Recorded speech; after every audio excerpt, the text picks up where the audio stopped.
Bismillahirrahmanirrahim. Dear students, today we are discussing something about the International Health Organization. These are also called as International Health Agencies. इनको international इसलिए कहा जाता है, जैसे कि आप उनके मेन्यू से नजर आ रहा है, ये वो ऑर्गेनाइजेशन है, एजेंसीज हैं जो ऑल ओवर द वर्ल्ड काम करती हैं और किसी बाउंड्री से उनका कोई ताल्लुक नहीं होता। आज के हमारे लेक्चर के जो लर्निंग ऑब्जेक्टिव हैं उसमें हमारे पास हमें ये देखना है कि इनका रोल क्या है, इन एजेंसीज का पूरी दुनिया में किस तरह काम कर रही हैं। फिर ये कि बेशुमार एजेंसीज हैं इंटरनेशनल तौर पर जो काम कर रही हैं, लेकिन हमने जो हमारे पब्लिक हेल्थ इंटरेस्ट की हैं वो चंद हेल्थ एजेंसीज हैं जिनका हमें उनका स्ट्रक्चर भी, उनके फंक्शन को भी हमें याद करना है, और जो हमारे एग्जामिनेशन पॉइंट ऑफ इंटरेस्ट से भी उनकी बड़ी ज़रूरत है कि वो उनका क्या रोल है। उसके अलावा हमने ये देखना है कि पाकिस्तान में जो दूसरी एजेंसीज हैं जो हेल्थ का काम तो नहीं कर रही, लेकिन फूड में, वैक्सीन में या किसी और एरिया में वो पाकिस्तान की हेल्प कर रही हैं, तो उन चंद एजेंसी का भी हमें जिक्र करना है ताकि हमें इंटरनेशनली पता चले कि कौन सी एजेंसी पाकिस्तान के लिए डोनर है और पाकिस्तान को हेल्प प्रोवाइड कर रही है। फिर हमने ये भी देखना है कि पाकिस्तान के अपने अंदर हमारे अपने वसाइल से जो हमारी एनजीओ हैं, ऑर्गेनाइजेशन है जो काम कर रही हैं, वो कौन कौन सी हैं जो पूरे मुल्क में काम कर रही हैं। कुछ ऑर्गेनाइजेशन है जो कुछ एरिया में आपने एक डिस्ट्रिक्ट लेवल पर, डिवीजन लेवल पर काम कर रही हैं, लेकिन कुछ एजेंसीज ऐसी हैं जो पाकिस्तान के पूरे मुल्क में कंट्री वाइड उनका रोल है, उनको भी हमने यहाँ डिस्कस करना है। सबसे पहले बात यह है कि इन इंटरनेशनल हेल्थ एजेंसीज की ऑर्गेनाइजेशन का क्या क्यों आया, जरूरत क्यों पड़ी। तो जैसे आप इस स्लाइड में देख रहे हैं कि वर्ल्ड वॉर वन और वर्ल्ड वॉर टू के बाद इतनी तबाही हुई दुनिया में, there was a massive destruction all over the world, और no country was having at its own level enough financial, human resources, health facilities with trained health personnel to cope with the critical condition.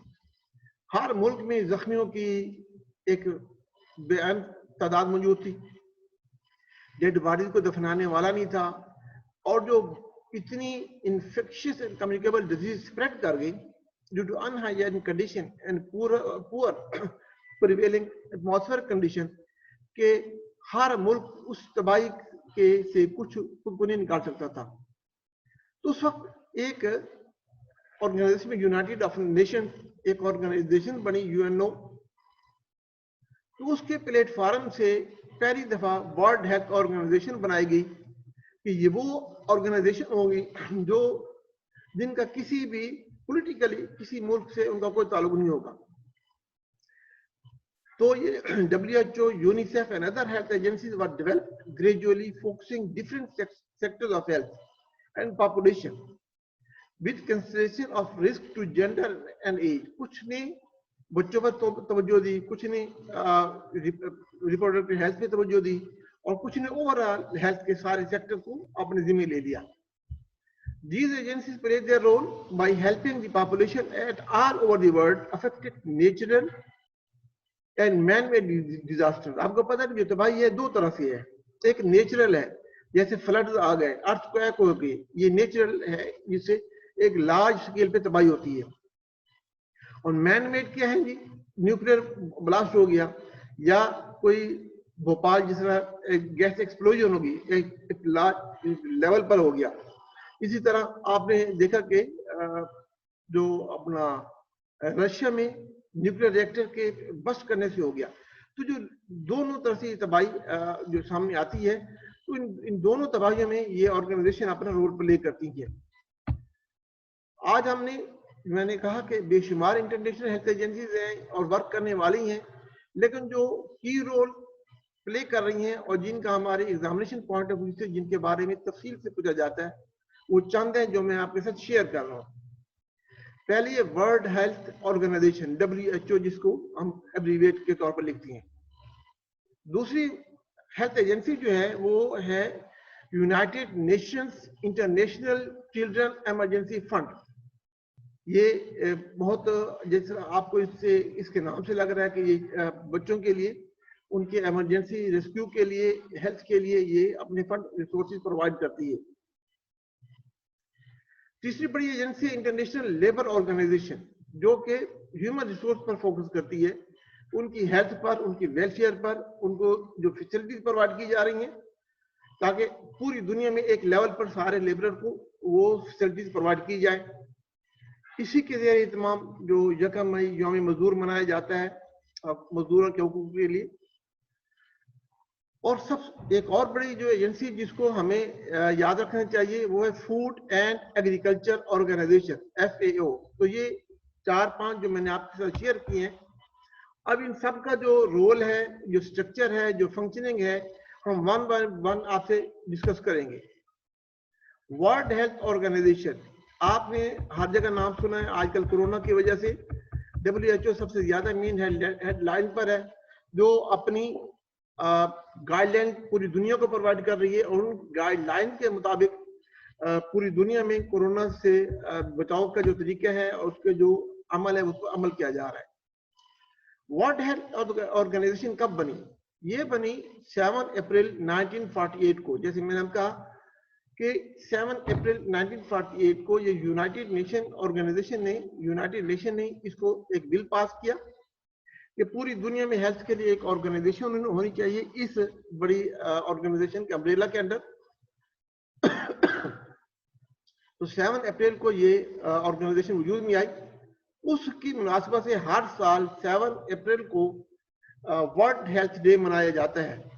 जिस तरह इस दफा भी 7 अप्रैल को मनाया गया।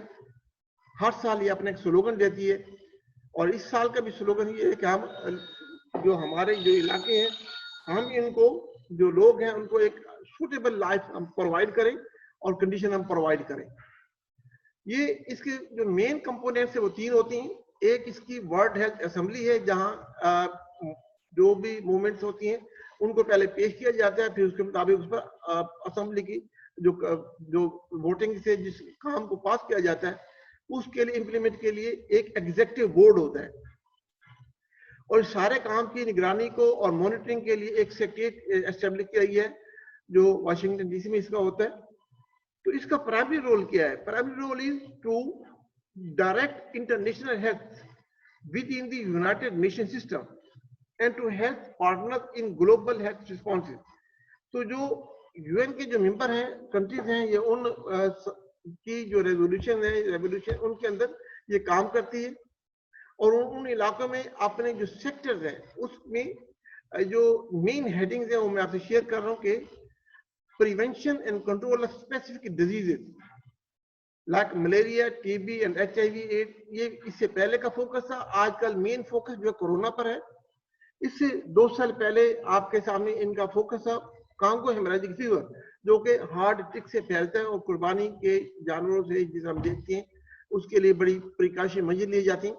From time to time ये अपनी जो कंट्रोल और स्पेसिफिक डिजीज है, इससे पहले पोलियो इरेडिकेशन थी और एक सबसे बड़ी इनके जो हॉलमार्क है वो इनके पास इनके कैलेंडर पर है, वो इन्होंने स्मॉल पॉक्स इरेडिकेशन प्रोग्राम रहा। अब जो अगला प्रोग्राम है वो पोलियो इरेडिकेशन है, जो पूरी दुनिया से खत्म हो गया, सिर्फ अफगानिस्तान और पाकिस्तान में रह गया। फिर एक development of comprehensive health care के ऑर्गेनाइजेशन जो है स्ट्रेंथन दी जो हमारे हेल्थ केयर फैसिलिटीज है उनको स्ट्रेंथन किया जाए, उनको एम्पावर किया जाए, उनकी ट्रेनिंग और उनकी जो फैसिलिटीज हैं उनको अपनी हॉलमार्क करें ताकि जितनी भी एलिंग पॉपुलेशन है और जिस तरह के मसाइल है उस तरह के मुताबिक उनमें चेंजेस होनी चाहिए जो क्वालिटी केयर प्रोवाइड करें। क्वालिटी केयर किसको कहते हैं? जिसमें से पेशेंट सेटिस्फाई हो कि वाकई मेरी बात को सही तरह सुना गया और सही तरह एड्रेस किया गया। उसके बाद तीसरा काम फैमिली प्लानिंग है। उनका मेन फोकस ये है कि हमारे जमीन अर्थ प्लैनेट के जो रिसोर्सेज है वो लिमिटेड है और लोग जो है उनकी पॉपुलेशन इंक्रीज हो रही है, तो ये रिसोर्सेज जल्दी खत्म हो जाएंगे और उसके बाद फिर जो है स्टारवेशन और बुरे हालात होंगे। इसके लिए क्यों ना हम फैमिली साइज को लिमिट करें, कंट्रोल करें।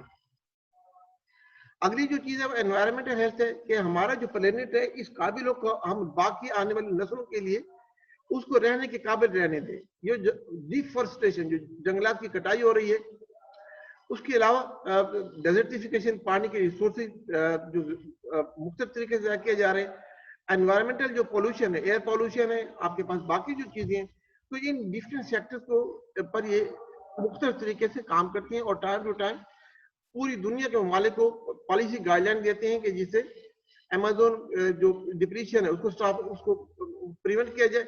तो ये मुख्तलिफ सेक्टर जो एनवायरनमेंट के हैं उनको इसमें फोकस किया जाता है। हेल्थ स्टैटिस्टिक्स, ये एक उनका अदारा है जो पूरी दुनिया में जो भी डिजीजेज हैं उनको वो उनका डाटा इकट्ठा करती हैं, फिर उनको पूरी दुनिया में उनको शेयर करती हैं।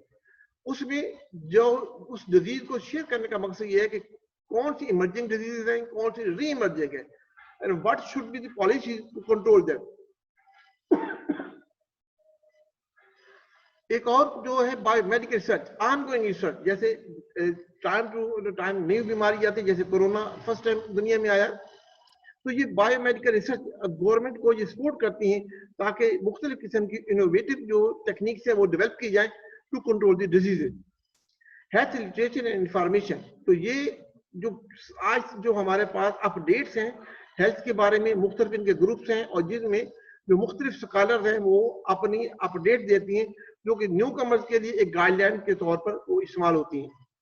कोऑपरेशन विद अदर ऑर्गेनाइजेशन, ये ऑर्गेनाइजेशन इसकी बात ये है कि अकेले भी काम करते हैं इंडिपेंडेंट भी और दूसरी ऑर्गेनाइजेशन भी, जैसे हमारे पास जैसे अभी हमने देखा कि यूनिसेफ है या बाकी ऑर्गेनाइजेशन इंटरनेशनल है, उनके साथ मिलकर ये काम करती है ताकि किस तरह जो अगर इसके पास रिसोर्सेज कम है तो बाकी ऑर्गेनाइजेशन के resources for the welfare of the human और मैनकाइंड उसको इस्तेमाल किया जाए ब्रॉडली, क्योंकि भी ये पूरी दुनिया में ग्लोबली काम कर रही है तो हर एरिया पर एक जैसी इसके एक हेडक्वार्टर से कंट्रोल नहीं किया जा सकता।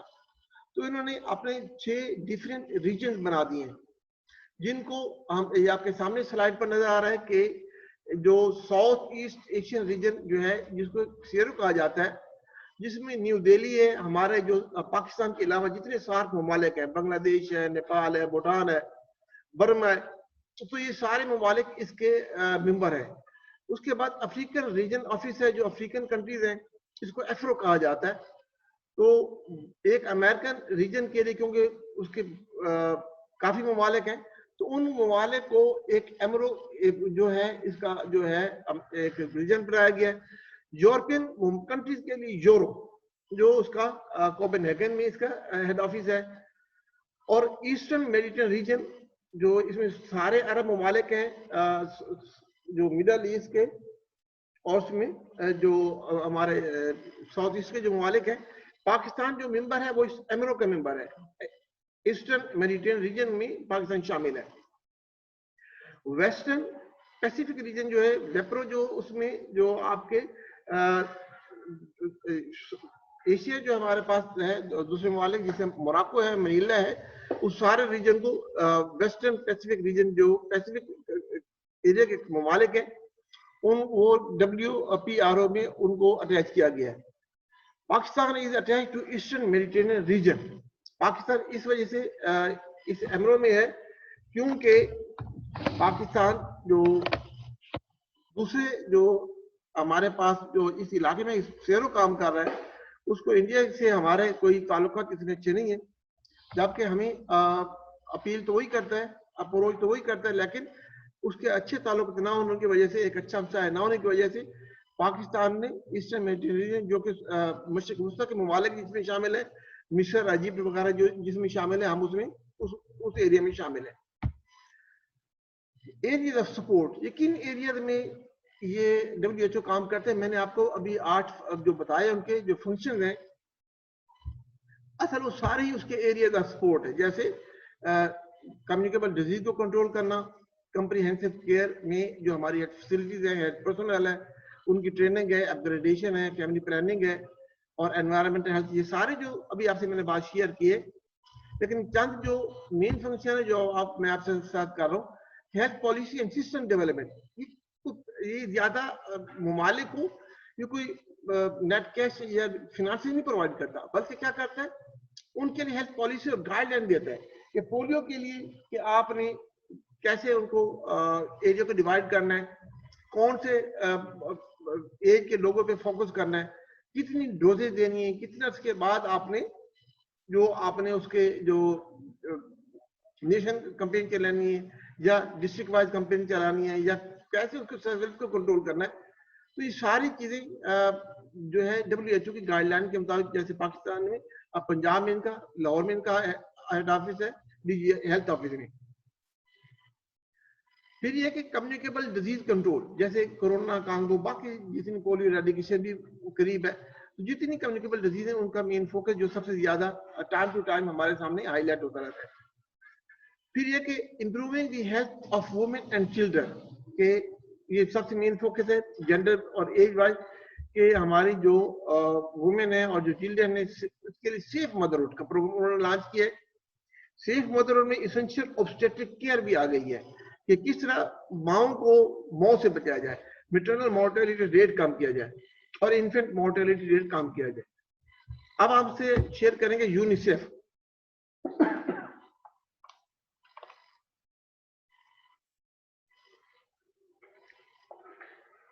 यूनिसेफ जो है, इससे जो बात यूनिसेफ से बनता क्या है, United Nations international children emergency fund. जैसे मैंने आपसे बात की कि सेकेंड वर्ल्ड वॉर में एक मैसिव और कोलेटरल बड़ी तबाही हुई, उसमें जो बच्चे हैं काफी ज्यादा ऑफन और बाकी हैंडीकैप हो गए, जंग से काफी मुतासर हो गए।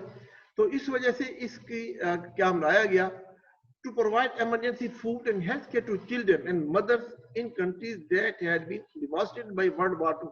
जैसे कि मैंने आपसे कहा कि ये World War II की तबाही के बाद सारा जो मेन फोकस हुआ कि किस तरह ऐसी एजेंसी बनाए, हेल्थ एजेंसी, जिनका कोई पॉलिटिकल ताल्लुक लिंक ना हो, वो बाउंड्री से ना लिंक हो के इस मुल्क में काम करना, उस मुल्क में नहीं काम करना। उन्होंने ऑन द ह्यूमैनिटेरियन ग्राउंड पर इनको बात करना है। इसका headquarter in the New York USA। जो फंक्शन इनके जो मेन फोकस है वो चाइल्ड हेल्थ है, चाइल्ड न्यूट्रिशन है, family and child welfare education है। इसको हम वन बाय वन देखेंगे कि इनके जो फंक्शन है उसमें हेल्थ और न्यूट्रिशन में क्या है। UNICEF assist the government of Pakistan to promote and strengthen equity based health services delivery for every children and women. के इसके लिए तवाना प्रोग्राम है और सेहतमंद माँ प्रोग्राम है, माँ और बच्चा प्रोग्राम है, food nutrition for the pregnant ladies है। An integrated package of quality health and nutrition services is being developed, especially for the most disadvantaged and marginalized communities। तो जो गरीब लोग हैं जो अपनी न्यूट्रिशन को जो मेंटेन नहीं कर सकते, जहाँ रिपीटेड प्रेगनेंसी हो रही है और इन्फेंट मोर्टेलिटी और मैटरनल मोर्टेलिटी बहुत ज्यादा हो रही है, तो उनके लिए ये स्पेशल प्रोग्राम होता है। माल न्यूट्रिशन में जो इनका मेन फोकस, जो हमने कहा मेन हेडिंग है, EPI इम्यूनाइजेशन है, एजुकेशन है, चाइल्ड प्रोटेक्शन है, water hygiene and sanitation and humanitarian services. अभी हम सारे फंक्शन को वन बाय वन देखेंगे कि इसमें ये किस दर्जे में सर्विसेज प्रोवाइड कर रही है। Polio eradication. So UNICEF supports the government of Pakistan for polio eradication initiative for better program accountability, management, oversight and support with the establishment of national and provincial जो सेंटर के पास है। तो अब ये polio आपके सामने है कि कितनी पूरी दुनिया से एरेडिकेट हो गया है, लेकिन पाकिस्तान में पूर मैनेजमेंट की वजह से और उसमें जो हमारी विलफुल जो इंटरेस्ट है वो उसमें कमजोर होने की वजह से कि हम इसे जीरो लेवल पर अभी नहीं ला सके, जबकि पूरी दुनिया में ये जीरो लेवल पर आ गया। और जबकि हमारा जो मुल्क अफगानिस्तान है उसमें भी अब उसमें पोलियो केसेस पाकिस्तान की निस्बत कम रिपोर्ट हो रही है। उसके बाद जो इसमें जो मेन इसका फंक्शन है वो एजुकेशन पर है। यूनिसेफ का जो एजेंडा है कि 100% बच्चे स्कूल में दाखिल हों, कोई एक बच्चा भी स्कूल से बाहर ना हो। इसके लिए फ्री एजुकेशन के लिए वो गवर्नमेंट को पॉलिसी प्रोवाइड करती है। उसके अलावा उनको जो फाइनेंसिस और strengthening the governance and accountability mechanism, ये सारी गाइडलाइन यूनिसेफ की तरफ से गवर्नमेंट को मिलती हैं। It promotes quality education for girls, improve learning environment, disaster risk. ये जो है कि जितने स्कूल हैं, ये यूनिसेफ की तरफ से बात आई कि बच्चों को मारना नहीं, तशद्दुद से पाक स्कूल। पहले आपके सामने प्राइमरी में बच्चों को किस तरह बुरी तरह पीटा जाता था।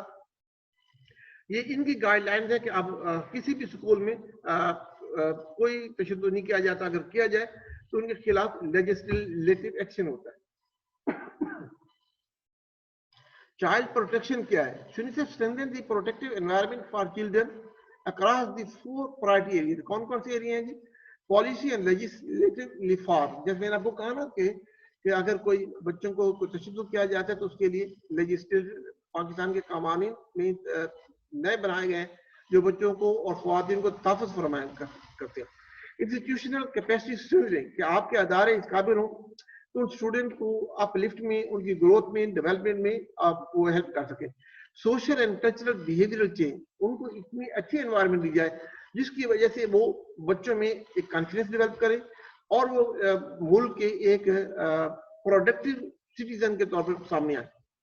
इमरजेंसी प्रिपेयर्डनेस एंड रिस्पॉन्स, उसके अलावा कोई भी फरमाइन हो जाए या डिजीज हो जाए या फिर और कोई ऐसा प्रोग्राम हो जाए जिसकी वजह से कोई इमरजेंसी क्रिएट हो जाए, उसके लिए भी अपनी फंड प्रोवाइड करते हैं। फिर का जो मेन प्रोग्राम एक चल रहा है वो and violence against children has been launched to promote change in social and cultural practices. जिसे हमने पहले कहा, उसकी वजह से हमारे मुल्क में लाज भी उसमें तब्दील किए गए हैं। Water hygiene and sanitation. UNICEF is helping children and families access safe drinking water. ये जो आपको सेफ ड्रिंकिंग वाटर कुछ गवर्नमेंट के पाकिस्तान की है, कुछ इनिशिएटिव यूनिसेफ की तरफ से सामने आता है। और बाकी ह्यूमैनिटेरियन सर्विसेज जो है continue to respond to humanitarian emergencies both natural and conflict related. जिन एरिया में कुछ जंग या ऐसे कबायली या मुल्कों में कोई रीजनल जंग हो जाती है तो वहाँ ये इसके डिफरेंट जो अदारे हैं, यूनिसेफ है, रेड क्रॉस है, ये अदारे उसमें अपना रोल प्ले करते हैं। इंटरनेशनल लेबर ऑर्गेनाइजेशन, ये क्या है? ये जो हमारे वर्कर हैं जो काम कर रहे हैं, पहले उनकी हकूक की कोई बात नहीं होती थी। बेचारे अगर बीमार हैं तो बीमारी के लिए उनको सेहत में कंपनसेशन नहीं किया जाता। किसी मशीनरी में उनका हाथ पांव कट गया तो उसके लिए कोई कंपनसेशन नहीं। लेकिन अब इस ऑर्गेनाइजेशन ने वो लॉ बनवाई है जिसकी वजह से आप उनको कंपनसेटरी अलाउंस रेस्ट है, और जो प्रेग्नेंट लेडी जो काम करती है उनको मैटरनिटी लीव की मिलती है, पैटर्निटी लीव, ये सारी इनकी गाइडलाइन की वजह से ये सारी उसमें तब्दीली आ जाती है। नेक्स्ट जो एजेंसी है food and agriculture organisation of the United Nation. ये वो ऑर्गेनाइजेशन है जो हमें, उनका ख्याल ये है कि हर मुल्क जो है अपने वसाइल को बेहतर तरीके से इस्तेमाल करे, अपने वाटर रिसोर्स को उनको कंजर्व करे और अपनी जो उनकी जो लैंड है उसमें डेजर्टिफिकेशन और डिफॉरेस्टेशन को स्टॉप करे। It helps nation raise living standard to improve nutrition and people of all countries. तो ये इंक्रीज करती है efficiency of farming, forestry and fisheries. हमारे पास इस वक्त जो चीजें आपके सामने आ रही हैं वो एक और डोनर एजेंसी भी पाकिस्तान में मौजूद है जो हेल्थ के अलावा बाकी चीजों में हमारी हेल्प करती है। उसमें ऑस्ट्रेलियन एजेंसी है, कनाडा की है, उसमें department of international development DFID है। ये कुछ एजेंसी जो मैंने आपके सामने स्क्रीन पे शेयर की है। हमारे पास जो और agency CDC, DFID, red cross, ये सारी एजेंसी जो हमारे पास काम करने वाली उनको हमने बात शेयर की है। पाकिस्तान में अपनी लोकल रिसोर्स में कौन सी एजेंसीज है? ये क्या है जो शकीन आप और फाउंडेशन है, चीपा है, एदी है, अल खिदमत है, ये क्या है? ये वो ऑर्गेनाइजेशन है which are non-governmental and collects resources by their own means from donors as the general public or donor agency। इनमें ये सारी एदी जो है वो वर्क करती है हेल्थ सेक्टर पे, सैलानी फूड पर कर रही है, खिदमत फाउंडेशन हेल्प पे कर रही है, छिपा भी ambulance service, Indus hospital is working in hospital establishment, और ये सारी अखुवत आपको लोन प्रोवाइड कर रही है। तो आज का जो हमारा लेक्चर था वो हमारी इंटरनेशनल हेल्थ एजेंसी के मुताबिक है, और ये जो हमने आपसे शेयर किया है, इसको आप प्लीज टेक इट अप, और कोई क्वेरीज आप मुझे शेयर कर सकते हैं।